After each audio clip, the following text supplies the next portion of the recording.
ভাই একটা কল দেন তো। নেন ভাই।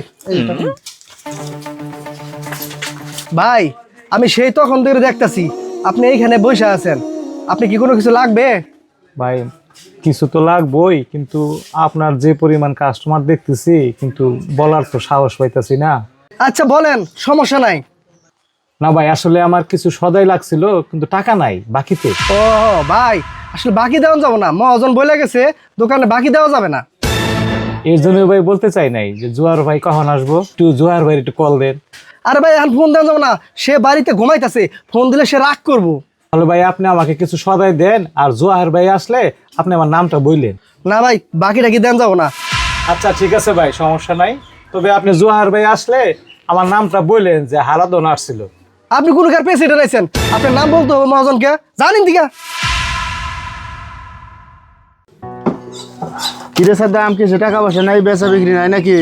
মহাজন বেচা কিনি নাই, যাও একজন আসছিল খালি বাকি চায়, কি জানি নাম, ও হারা।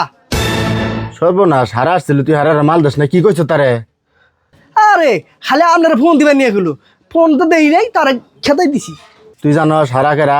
হারার জন্য আজ আমি এতটুকু করতে পারছি, আজ তোর মহাজন হয়েছি। হারা যা যা চাইছে তুই এখন যা প্যাকেট করে মাল দিয়া হারারে, আর হারার কাছে ক্ষমা চাই আমি।